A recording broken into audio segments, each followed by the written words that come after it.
பார்த்துட்டு அப்புறம் என்ன சொல்றாரு அப்படின்னா, என்னோட பில்டிங் வந்து இப்ப தீப்பிடிச்சிருந்துட்டு இருக்குது, அதுக்கு காரணமான ஆள் முன்னாடியே நான் பண்ணுக்கிறேன். லக்கு குட்டா இருக்கா இல்ல பேடா இருக்கான்னு தெரியல. நான் ஒண்ணு கேள்விப்பட்டேன், ரிட்சி ஒலிவா இவங்க 2 பேரும் அவங்க கூட பயங்கரமா சண்டை போட்டாங்களாம். அப்பதான் டோயில எங்களுக்கு இடையிலான ஃபைட் வந்து என்ன முடியவே இல்லை அப்படின்னு சொல்லும்போது, ஏன் இவ்வளவு கேவலமா இருக்கு அப்படின்றப்ப சொல்லும்போது, நீ என்ன இன்செக்ட் பண்ண நினைக்கிறியா அப்படின்னு டோயில வந்து கோவப்பட ஆரம்பிக்கிறான். அப்பதான் டெப்போ, நீ வந்து ஃபைட்டை முடிச்சு வைக்கணும்னு நினைக்கிறேன், ஆனா அந்த ஃபைட்டை நான் வந்து ஒரு செகண்ட்ல என்னால முடிக்க முடியும் அப்படின்ற மாதிரி சொல்லிட்டு 2 பேரும் டெத் ஆயிட்டாங்க அப்படின்னு சொல்றாரு. அவங்களோட பேட் லக்கா என்னன்னு தெரியல, ஆனா ஒலிவாவோட மண்டையில ஒரு மீட்டர் ஆயிட்டு விழுந்து அவன் வந்து சம்பவ இடத்துல செத்து போயிட்டான். அது மட்டும் இல்லாம ரிட்ஸ் நடந்து போயிட்டு இருக்கும்போது ஏற்பட்ட இடத்துக்கு கிராக்ல மாட்டிக்கிட்டு செத்து போயிட்டான். ஃபைட் அப்படிங்கிறது ஒவ்வொரு தடவை நடக்கும் போதும் செட்டில் ஆக போறோம். பட் ஆனா நீ வந்து ஒவ்வொரு ஃபைட்டோட எண்ட்லயும் ஓடி போயிட்டு ஃபைட் வந்து செட்டில் ஆகலான்னு சொல்லிட்டு இருக்க. இப்படி சொல்லிட்டு நடந்து போயிட்டு இருக்கிற டப்போ பார்த்து எங்க போறீங்க அப்படின்னு சொல்லிட்டு டோயில கேக்குறான். நான் ஒன்னும் ஒன்னே மாதிரி எல்லாம் கிடையாது, ஓடிலாம் போக மாட்டேன், பக்கத்துல ஓப்பன் ஏரியா இருக்கு, அங்கிட்டு போய் சண்டை போடலாம் சொல்றாரு. சோ அவங்க சண்டை போடக்கூடிய ஸ்பாட்டுக்கு போயிட்டு சண்டை போட தயாராகிட்டு இருக்கும்போது, டெப்போ நீ எந்த வெப்பனாலும் யூஸ் பண்ணிக்க அப்படின்னு சொல்றாரு. பட் ஆனா டோயில நான் எப்படி ஒரு வயசான ஆளுக்கிட்ட வெப்பன் யூஸ் பண்ண அப்படின்னு சொல்லுவான். சரி, நம்ம அப்ப அந்த ஃபைட்ல வந்து ஒரு வெப்பன் கராத்தையுமே யூஸ் பண்ண போறது கிடையாது, இது வந்து ஒரு மென்னுக்கும் இடையிலான ஃபைட்டா இருக்க போகுது. பட் ஆனா நான் கராத்தை யூஸ் பண்ண மாட்டேன் சொன்னதை நம்புவேன் அப்படின்னு டோயில பார்த்து கேட்கிறாரு. ஆனா டோயிலே வந்து நான் அந்த ஃபைட் வந்து ஃபேரா தான் பண்ண போறேன் அப்படின்னு சொல்லுவான். கேட்டப்போ இல்ல நீ கண்டிப்பா வெப்பன் யூஸ் பண்ணுவேன்னு சொல்றாரு. சோ டோயிலே சொன்ன மாதிரி வெப்பன் யூஸ் பண்ணாம நார்மல் ஃபிஸ்ட்ல தான் பஞ்ச் பண்ண போறான். பட் ஆனா டெப்போ கராத்தே டெக்னிக் யூஸ் பண்ணி அந்த பஞ்ச் பிளாக் பண்ணும்போது டோயிலே ஆச்சரியப்பட தொடங்குவான். ஆனா டெப்போ அவனோட ஃபேஸ்ல ஒரு பஞ்ச் பண்ணி நாக் அவுட் பண்ணிட்டு ஸ்டே மார்னிங் டோயில ஷின்ஷின்காய் டோஜோல தான் வேக்கப்பே ஆகிறான். சோ கண்ணு முடிச்ச டோயில நான் இப்ப எங்க இருக்கிறேன் அப்படின்னு கேட்கும்போது, அவனோட முன்னாடி இருந்த காட்சிமே, நீ இப்ப ஷின்ஷின்காய் டோஜோல தான் இருக்கிற, நேத்து நீ பத்த வச்ச ஃபயரை வந்து நாங்க எப்படியோ தடுத்து நிறுத்திட்டோம், பட் ஆனா எனக்கு மட்டும் செகண்ட் டிகிரி பேன் ஏற்பட்டுச்சு அப்படின்னு சொல்லுவான். காட்சிமையோட பாடியில தோல் ஃபுல்லாவே செகந்து, அவனோட ஹேர் எல்லாமே தீல இருந்து போயிடுச்சு. இந்த பில்டிங் கீழே தான் போலீஸ் ஃபயர் ஃபைட்டர்ஸ் எல்லாருமே இருக்காங்க. பட் ஆனா அவங்க யாருக்குமே நம்ம இந்த ரூம்ல இருக்கிறது தெரியாது. சரி சொல்லு, நீ டிஃபிட்ட ஒத்துக்கிறியா அப்படின்னு சொல்லிட்டு ஒரே ஒரு கிக்கு தான், நீ நீல் டவுன் ஆகி டிஃபிட்ட ஒத்துக்கிறேன்னு சொல்ற வரைக்கும் நாங்க இதை திருப்பி பண்ணிக்கிட்டே தான் இருப்போம். அப்ப வாங்கின அடிக்கப்புறம் டோயில ஈவினிங் தான் வேக்கப்பே ஆகிறான். அவன் முடிச்ச உடனே அவன் கேட்கப்படுற ஒரே ஒரு கேள்வி என்னதான் இருக்குது அப்படின்னா, சரி சொல்லு உன்னோட டிஃபிட்ட ஒத்துக்கிறியா அப்படின்னு கேட்கும்போது, அவன் ஒண்ணுமே சொல்லாம இருக்கும்போது மறுபடியும் காட்சி அவன் அடிச்சு படுக்க போட அந்த சீனங்க கட்டாயி மார்ச் மாட்டோ காமிக்கும்போது, மார்ச் மாட்டோ லாஸ்ட் நைட் பாக்கி கூட நடந்து நினைச்சு பாத்துட்டு இருக்காங்க. ஓகே, அவன் நாளைக்கு மீட் பண்ண போறோம் அப்படின்னு சொல்லிட்டு அவனுக்கு வந்து ஒரு லெட்டர் எழுதுற மாதிரி தான் தெரியுது. நெக்ஸ்ட் டைம் மார்னிங் பாக்கி அவனோட வீட்டுக்கு வெளியே வந்து பார்க்கும்போது அவனோட காலு கீழே வந்து ஒரு லெட்டர் இருக்கும். அந்த லெட்டர்ல என்ன எழுதிருக்கு அப்படின்னு படிச்சு பார்க்கும்போது, எனக்கு உன்னை பார்க்கணும் ஆனா எனக்கு கண்டுபிடி, இந்த மாதிரியான ஒரு லெட்டர் கோர்ஸ் கிட்ட வந்து பாக்கிட்டு வந்திருக்கு, பாக்கியும் வெஹிக்கிள சர்ச் பண்ண டைம் ஆகும் அப்படின்னு சொல்லிட்டு உன்னோட நார்மல் ரெகுலே ஓட ஆரம்பிக்கிறான். ட்ரெயின் ஏதாவது வண்டியில போனா கூட இந்த அளவுக்கு ஸ்பீடா போவானு தெரியல. மார்ச் மாட்டோ கையில ஃபுல்லா வெஜிடபிள்ஸோட ஏதோ ஒரு லொகேஷன் நோக்கி நடந்து போயிட்டு இருக்காங்க. இதுக்கு முன்னாடி என்ன இந்த இடத்துக்கு கூட்டு வந்திருக்கான், எனக்கு தெரிஞ்சு கண்டிப்பாவும் வருவான். பட் ஆனா அவன் என்ன தேடி இந்த இடத்துக்கு வரதுக்குள்ள உண்மை விரக்தியில இருப்பான். ஏன்னா நான் இந்த இடத்துக்கு தான் ஃபர்ஸ்ட் வந்திருப்பேன், அவனுக்கு தெரியாதுல்ல. இந்த மாதிரியான தாட்டோட அவங்க அந்த பிளேஸுக்கு வரும்போது உள்ள போன மார்ச் மாட்டோக்கு ஒரு பயங்கரமான அதிர்ச்சி. வரதுக்கு முன்னாடி பாக்கி உள்ள போய் உட்காந்துட்டு இருக்கான். மார்ச் மாட்டோவை பார்த்த பாக்கி, நீ வந்து ரொம்ப லேட், இதுவே நான் நீயா இருந்தேன்னா உன்னை எல்லா இடத்துலயும் தேடி பார்த்துட்டு கடைசியில ரெஸ்ட் எடுக்கிறதுக்காண்டி இந்த பிளேஸுக்கு தான் வருவேன். அப்பதான் மார்ச் மாட்டோம் நான் வரலன்னா என்ன பண்ணுவேன் அப்படின்னு கேட்கும்போது, ஏன் இப்ப இப்படி சொல்ற, அதான் நீங்க வந்துட்டியே. அப்பதான் மார்ச் மாட்டோம் நம்ம 2 பேரும் எங்க செக்ஸ்ல இருக்க போறோம் அப்படிதானு கேக்குறாங்க. பாக்கி என்ன உனக்கு வேணாமா அப்படின்னு கேக்குறான். வந்து கொஞ்சம் சோகமா, வேர்ல்ட் ஸ்ட்ராங்கஸ்ட் மேன் ஆகணும்னு ஆசை இருக்குல்ல, இதை பண்றது மூலமா உன்னால ஸ்ட்ராங்கஸ்ட் ஆக முடியும் அப்படிதானே. பாக்கி அப்பதான் நான் வேர்ல்ட் ஸ்ட்ராங்கஸ்ட் மேன் ஆகணும்னு எப்பவுமே ஆசைப்பட்டதே இல்லை, என்னோட அப்பா விட நான் ஸ்ட்ராங் ஆகணும் அவ்வளவுதான் என்னோட ஆசை அப்படின்னு சொல்லும்போது, மார்ச் மாட்டோம் சரி நான் டின்னர் ப்ரிப்பேர் பண்றேன் அப்படின்னு சொல்லுவாங்க. பாக்கி வேணா சொல்லுவான். அவங்க என்ன சொன்னாலும் வேணாம் சொல்லிட்டு லாஸ்ட் அவங்க ஹேக் பண்றதோட அந்த சீன் வந்து அங்க கட் ஆகுது. அப்பதான் காட்சிமிக்கு ட்ரீட்மெண்ட் பார்க்கக்கூடிய டாக்டர் காட்சிமியை பார்த்து என்ன சொல்றாருன்னா, ஒரு டாக்டரா என்னோட வேலை வந்து பேஷண்டோட பாடியை கிளியர் பண்றது, ஒரு மார்ஷல் ஆர்டிஸ்டா உங்களோட வேலை என்னன்னா அவங்களோட ஸ்கின்னை பிரேக் பண்றது அப்படின்னு சொல்லும்போது, மாதிரி அவர் பேசுறத காட்சிமி நல்லாவே கேட்டு வச்சுப்பான். அப்பதான் காட்சிமே கிட்ட அந்த டோஜோல இருக்கிற ஸ்டூடெண்ட் வந்து அவன் வேக்கப் ஆயிட்டான் அப்படின்னு சொல்றாரு. காட்சிமே அங்க போய் டோயிலைக்கு சாப்பாடு கொடுக்குறாரு. 2 பேரும் சாப்பிட்டு முடிச்சிட்டு டோயிலை வந்து திடீர்னு காட்சிமே அட்டாக் பண்ண வரான். பட் ஆனா எப்பவும் இல்லாத மாதிரி கிட்ட இருக்கிற பிளேட்ஸ் எதுவுமே யூஸ் பண்ணாம நார்மலா எந்த ஒரு சீப் ட்ரிப்பையும் யூஸ் பண்ணாம அட்டாக் பண்ண வரான். காட்சிமே அந்த அட்டாக்கை தடுத்துட்டு நீ இந்த மாதிரி எல்லாம் ஃபைட் பண்ண மாட்டேன்னு சொல்லிட்டு அவனோட ஃபேஸ்ல வந்து ஒரு பயங்கரமான லூ பஞ்ச் பண்ண வராரு. பட் ஆனா அதை வந்து பாதிலே ஸ்டாப் பண்ணிட்டு அந்த மாதிரியான சீப் ட்ரிக்லாம் எங்கிட்ட ஒர்க் ஆகாது நீ ரிலீஸ் பண்ணிட்டேன்னு நினைக்கிறேன். கடைசியா நான் அதை சொல்றேன், இதை மட்டும் கேட்க என்னால இந்த லூ பஞ்ச் பண்றது மூலமா 3 லேயர் ஆஃப் காங்கிரீட்டை கூட பிரேக் பண்ண முடியும். சரி சொல்லு இப்பவாவது நீ உன்னோட டிஃபீட்டை ஒத்துக்கிறியா அப்படின்னு கேட்கும்போது டோயில வந்து ஒண்ணுமே சொல்ல மாட்டான். சரி நீ திருந்தவே மாட்டா அப்படின்னு சொல்லிட்டு அந்த பஞ்ச் கொடுக்க டோயிலோட ஃபேஸ் கல்ல இருக்குல்ல அது வந்து ஃபுல்லாவே பிரேக் ஆகி அந்த ஃபேஸ் வந்து உள்ள அமுகி போயிடுச்சு. காட்சிமே அங்க இருக்கிற டாக்டருக்கு இவனுக்கு ட்ரீட்மெண்ட் கொடுக்க சொல்லிட்டு கிளம்பிடுறாரு. டோயில அந்த ஃபைட்டுக்கு அப்புறம் ரெக்கவர் ஆயிட்டு முடிச்சு பார்க்கும்போது இந்த இடத்துல காட்சிமே ஒரு ஸ்டூடெண்ட் தான் இருக்கிறான். சோ அவங்க கிட்ட காட்சிமே வந்து டோயில கிட்ட ஒரு மெசேஜ் சொல்லி விட்டுட்டு போயிருக்காரு. சோ அந்த மெசேஜ் என்னன்னு பாத்தீங்கன்னா, ஃபேஸ் அடி வாங்கிட்டு செத்தஞ்சிருந்திருப்பான்ல அந்த டாக்டர் கிட்ட காட்சிமே வந்து, டாக்டர் நீங்க அப்ப சொன்னீங்கல்ல மார்ஷல் ஆர்ட்ஸ் வந்து பீப்பிளோட பாடியை பிரேக் பண்றதுக்காக தான் நீங்க சொன்னீங்க, அந்த மாதிரி தான் ஒர்க் ஆகுது, நான் என்னால அந்த மாதிரி பண்ண முடியாது, இதுக்கு மேல என்னால அவனை பிரேக் பண்ண முடியாது, அதனால நான் தோத்தாலும் பரவாயில்ல அப்படின்னு சொல்லிட்டு அங்க அவரோட ஸ்டூடெண்ட் வச்சிருப்பான்ல அவங்க கிட்ட டோயில முடிச்ச பிறகு காட்சிமே அவரோட தோல்வியை ஒத்துக்கிட்டாராம் அப்படின்னு சொல்லிருப்பாரு. அதை சொல்றதுக்காண்டி தான் அவன் வந்து அங்க நிக்கவே செய்யறான். அவனும் டோயில கிட்ட அவங்களோட லாஸ்ட் ஃபைட்ல நீங்க வந்து வின் பண்ணிட்டீங்கன்னு சொல்ல, நெக்ஸ்ட் டே காட்சிமே அவரோட அபார்ட்மெண்ட்ல இருந்து வெளியே வரும்போது அவரோட ரூம் கிட்டே டோயில அவனோட தோல்வியை ஒத்துக்கிற மாதிரி நீல் டவுன் பண்ணி அவனோட தோல்வியும் ஒத்துக்கிறான். சோ அந்த சீனை கட் பண்ணி டோக்கியோவா இருக்காருல அவர் வந்து குமி மாட்ஸ் அப்படின்னு ஒருத்தர் பார்க்க வந்திருக்காரு. பார்க்க அந்த ரூம் குள்ள போகும்போது ஃபுல்லாவே ஃபாரினர்ஸ், மட்டும் இல்லாம இவரோட நேம் வந்து வேர்ல்ட் ஃபுல்லாவே பரவி இருக்கு. பிகாஸ் இவர்கிட்ட ட்ரைனிங் எடுத்தவங்க வந்து நிறைய பேர் போலீஸாகவும் FBI ஏஜென்டாவும் ஆயிருக்காங்க. அவரோட ரூமுக்கு நடந்து போகிற வழியிலே நம்மளால நிறைய சர்டிபிகேட் பார்க்க முடியுது. இது வந்து எல்லாமே வேர்ல்டுல இருக்கிற ஒவ்வொரு டிஃபரெண்டான கண்ட்ரிலையும் கிராஜுவேட் ஆகி கிடைச்ச சர்டிபிகேட்ஸ். இதை பார்க்கும்போது அவர் எந்த அளவுக்கு படிச்சிருப்பாரு அப்படிங்கிறது இதுலயே நமக்கு தெரியுது. ஃபைனலி அம்மா மாட்ட வந்து அந்த குமி மாட்ஸ் அப்படிங்கிறவரை பாக்குறாரு. அவர் கூட காஃபி குடிக்கும்போது தான் அவருக்கு வந்து ஒரு கை இல்ல அப்படிங்கறதும் தெரியுது. இன்னொரு கையை பார்க்கும்போது அது வந்து நார்மல் ஹியூமன்ஸ்க்கு கை மாதிரி இல்ல.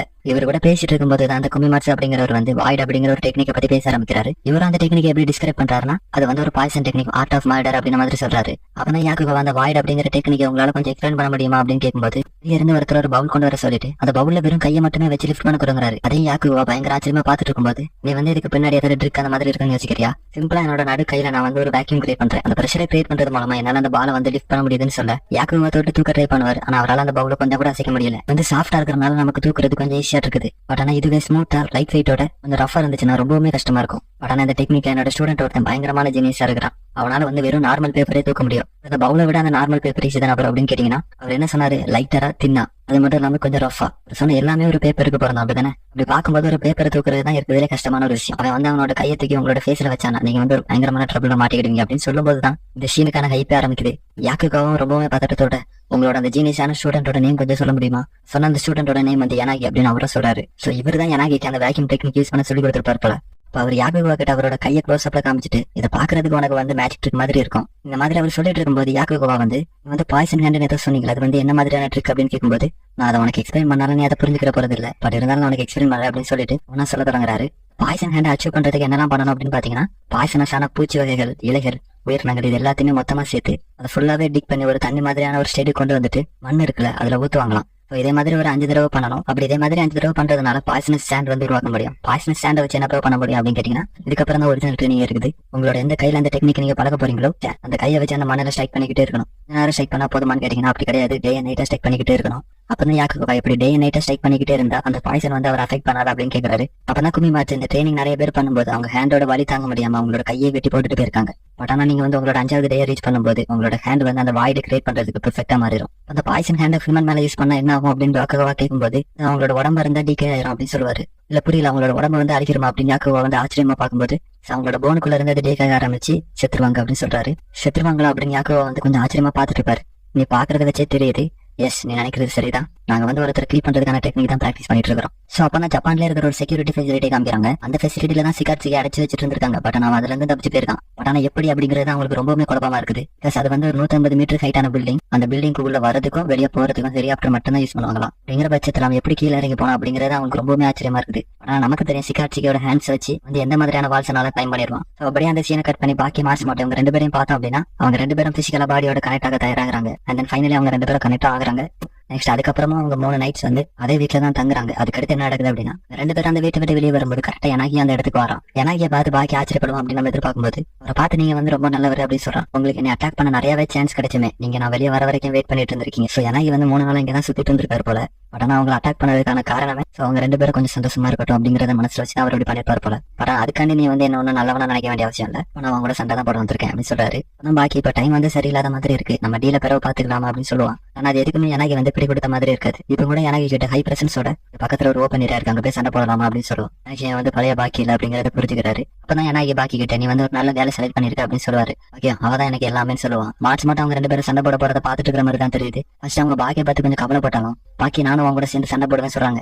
நானும் பாக்கியை ரிஜெக்ட் பண்ணிடுவான் அப்படின்னு தான் நினைச்சேன். ஆனா பாக்கி அவனோட ஃபீலிங்ஸை புரிஞ்சுக்கிட்டு ஓகே என்னால முடியலன்னா நீ பாத்துக்க அப்படின்னு சொல்லிட்டு சண்டைக்கு தயாராகிறான். ஆகிய ஆச்சரியப்படுற மாதிரி பாக்கி வந்து ஒரு கிக்ல அவரோட காலையும் ஒரு பஞ்சில் அவரோட ஃபேஸையுமே பிரேக் பண்றான். அப்படியே அந்த சீனை கட் பண்ணிட்டு குமிமாட்சு யாக்குகோ அவங்க 2 பேரையுமே காமிக்கிறாங்க. அங்கதான் குமிமாட்சு யாக்குகோ கிட்ட விப் அப்படிங்கிற ஒரு டெக்னிக்கை பத்தி பேசிட்டு இருக்காரு. நான் அவர் பேசுறது சிம்பிளா சொல்லணும்னா சாட்டா இருக்குல்ல, அதை வச்சு குற்றவாளிகளுக்கு தண்டனை கொடுக்கறது வந்து அவங்க பண்ண குற்றத்தை பொறுத்து எத்தனை சாட்டை அடி கொடுக்கணும் அப்படிங்கறது தீர்மானிக்கப்படும். பட் ஆனா இதெல்லாம் மீனிங்லெஸ் அப்படின்னு சொல்லுவாரு. ஏன்னா அவங்க வந்து அந்த செட் பண்ண நம்பரை ரீச் பண்றதுக்குள்ள அந்த குற்றவாளி வந்து செத்து போயிருவோம். சாட்டை அடினால ஏற்படும் வலி இருக்குல்ல, வலிக்கு பயந்தே நிறைய பேர் செத்து போயிருவாங்க. சோ இங்க இவர் சொல்ல அதுக்கு ஏத்த மாதிரியான டெக்னிக்கை யனாகியுமே யூஸ் பண்ண ஆரம்பிக்கிறான். அதுக்கு ஏத்த மாதிரி யனாகி பாக்கியை பார்த்து பாக்கி உன்னால பெயினை தாங்க முடியுமா அப்படின்னு கேட்கும்போது இல்ல எனக்கு பெயின்லாம் பிடிக்காது அப்படின்னு சொல்லுவான். பட் அப்படின்னா இது வந்து அவனுக்கு ரொம்பவே கஷ்டமா இருக்க போகுது அப்படின்னு சொல்லிட்டு ஒரு டெக்னிக் யூஸ் பண்ண ஆரம்பிக்கிறான். அந்த டெக்னிக் என்ன அப்படிங்கறது கிமிமாட்சு யாக்குகோட்ட யூஸ் பண்ணி காமிக்கிறாரு. அந்த டெக்னிக்கை நீங்க பண்றதுக்கு என்ன பண்ணணும் அப்படின்னா நம்மளோட பாடி இருக்குல்ல, நம்மளோட பாடியில வந்து ஒரு போன்ஸுமே இல்ல, நம்மளோட பாடிக்குள்ள வந்து ஃபுல்லாவே தண்ணி மட்டும் தான் இருக்கு அப்படின்னு நினைச்சா மட்டும் தான் அந்த டெக்னிக்கை யூஸ் பண்ண முடியும். அப்படி சொல்லிட்டு அங்க வந்து ஒரு சிலிக்கான் பாட்டில் இருக்கும், அதை வந்து வெட்டி எடுக்க ஆரம்பிக்கிறாரு. அப்படி வெட்டினது மட்டும் இல்லாம நான் வந்து யனாகி அளவுக்கு சூப்பர்லாம் கிடையாது, அவன் வந்து இந்த டெக்னிக்கை ரொம்பவுமே சூப்பரா யூஸ் பண்ணுவான். அப்பதான் யனாகி கிட்ட பாக்கி முன்னேறி போக போக எனக்கு வந்து பாக்கியோட ஷோல்டர்லயே ஒரு ஸ்ட்ரைக் பண்ணுவான். கடைசியில பார்த்தா பாக்கியோட ஷோல்டர்ல இருந்து ஸ்கின்னே காணாம போயிடும். எனக்கு கிக் பண்ணுவான். அந்த கிக்க தடுக்கும்போது பாக்கியோட காலில இருந்து ஸ்கின்னும் காணாம போக ஆரம்பிக்குது. அப்பதான் யாக்குவா குமி மார்க்ஸ் கிட்ட ஒரு ட்ரெயின் பாடியால கூட இதை தாங்க முடியாது அப்படின்னு கேட்கும்போது, கைஸ் நீங்க பாத்தீங்க அப்படின்னா நம்ம பாடியில இருக்கிற ஸ்கின் வந்து எவ்வளவுதான் நம்ம பாடி ட்ரெயினா இருந்தாலும் சாஃப்டா தான் இருக்க போகுது. ப்ரோ பாடி பில்டரோட பாடியை தொட்டு பார்த்தா ஸ்ட்ராங்கா இருக்குமா ப்ரோ அப்படின்னு கேட்டீங்கன்னா, அவங்களோட பாடி தான் ஸ்ட்ராங்கா இருக்குமே தவிர அவங்களோட ஸ்கின் கிடையாது. அவங்களோட ஸ்கின்னை தொட்டு பார்த்தா எப்படினாலும் சாஃப்டா தான் இருக்க போகுது. மட்டும் இல்லாம இந்த டெக்னிக் வந்து ஸ்ட்ரைக் பண்றது அப்படின்னு சொல்றதை விட ஸ்லாப் அரையிறது, இந்த விஷயத்தை அவர் வந்து கொஞ்சம் காம்ப்ளிகேட்டடா எக்ஸ்பிளைன் பண்ணிருப்பாரு. அப்பதான் மாற்ற மாட்டாவோட பாக்கி இந்த அளவுக்கு அடி வாங்குறத பார்க்க முடியல. அப்பதான் பாக்கி இப்பதான் எனக்கு தெரியுது இந்த டெக்னிக் எனக்கு தெரியும். எனக்கு ஆச்சரியமா இந்த விம் டெக்னிக்கை உன்னால யூஸ் பண்ண முடியுமா? ஆமா என்னோட ஃபாதர் வந்து சின்ன வயசுல இருக்கும்போது எனக்கு சொல்லி தந்திருக்காரு. ஆனா அவர் வந்து இந்த டெக்னிக்கை பத்தி இப்படி சொன்னாரு. ஹன்மா வந்து இந்த டெக்னிக்கை டிஃபென்ஸ்லயே ஒரு லோவஸ்ட் டெக்னிக்கா தான் பாத்துருக்காரு. இந்த டெக்னிக்கை வந்து சின்ன குழந்தைகளும் உமன்ஸ் தான் அவங்க டிஃபென்ஸ் பண்றதுக்காண்டி யூஸ் பண்ணுவாங்க. நாமளே இருந்துட்டு இந்த மாதிரியான டெக்னிக் யூஸ் பண்ணக்கூடாது அப்படின்னு மாதிரி பாக்கிட்ட சொல்லிருக்காரு. பாக்கிய சடனா அந்த டெக்னிக் யூஸ் பண்ண ஆரம்பிக்கிறேன். அந்த டெக்னிக் யூஸ் பண்ணி எனக்கு ஒரு ஸ்ட்ரைக் கொடுக்க எனக்கு விடையுமே பாக்கிக்குள்ளது ரொம்பவுமே பவர்ஃபுல்லா இருக்குது. அப்பதான் பாக்கி எனக்கு பார்த்து வலிக்குதா லவ் பண்ணலன்னா உனக்கு வலிக்கதான் செய்யும் அப்படின்னு சொல்லுவான். மாற்ற மாட்டோம் அதை கேட்டுட்டு பண்ணி ஷாக் ஆகுறாங்க. விப் டெக்னிக்கை யூஸ் பண்ணி எனக்கு பயங்கரமா அடிச்சு போட்டுட்டு எனக்கு ஒரு ஹேண்ட்ல கொடுக்க ஆரம்பிக்கிறான். இவனோட பாடியை தண்ணி மாதிரி நினைச்சிட்டு இருந்தாலும் கூட உன்னோட பாடியில ஜாயின்ஸ் அப்படிங்கிறது இருக்கதான் செய்யும். பாக்கி வந்து ஜாயிண்ட் அப்படி பிரேக் பண்ணலாம் அப்படின்னு போகும்போது மட்டும் யாரோ பாக்கி அடிக்க வராங்க அப்படிங்கறத சென்ஸ் பண்ணிட்டு பாக்கி அப்படின்னு கத்துவாங்க. பாக்கியுமே கடைசியில் அந்த கிக்ல இருந்து தப்பிக்கிறான். அவனை பாக்குறதுக்கு வந்து சிக்காச்சிக்கு மாதிரி தான் தெரியுது. ஆனா கொஞ்சம் சேஞ்ச் ஆன மாதிரி இருக்கிறான். ஆனா சிக்காச்சிக்கு பாக்கியை நோக்கி அந்த கட் பண்ற டெக்னிக் யூஸ் பண்ணுவாங்க. அதை யூஸ் பண்ணி பாக்கி அட்டாக் பண்ண வரான். பாக்கி அந்த இடத்துக்கு அந்த மாதிரியே தெரியல. கடைசியில பாக்கியோட ஃபேஸ்ல அந்த கட்டு விழுது. நம்ம ரொம்பவுமே ஆச்சரியப்படுற மாதிரி பாக்கியோட ஃபேஸ்ல வந்து ஒரு கட்டுமே விழுந்திருக்காது. ஆனா சிக்காச்சிக்க பார்த்து என்ன ஃபேஸ்ல கட்டு விழா ஆச்சரியப்படுறியா? நீ உன்னோட கையை கொண்டு வந்து அந்த டைரக்ஷனை நோக்கி தான் என்னோட தலையை திருப்பினேன். உன்னோட பஞ்ச் வந்து ரொம்பவுமே ஸ்லோவா இருந்து அதனால தான் உங்களால ஃபீல் பண்ண முடியுதா? பாக்கி வந்து ரொம்பவுமே சேஞ்ச் ஆயிட்டாங்க. அப்பதான் எனக்கு எந்திரிச்சு சிக்காச்சிக்கிட்ட அவன் வந்து நம்ம இதுக்கு முன்னாடி பார்த்த அந்த சின்ன பையன் கிடையாது. அது மட்டும் இல்லாம நம்ம 2 பேர் மட்டும் தனியா அவங்க ஹேண்டில் பண்ண முடியுமான்னு தெரியல. சோ இந்த மாதிரி இந்த எபிசோட் வந்து அன்எக்ஸ்பெக்டடா எண்ட் ஆகுது. சோ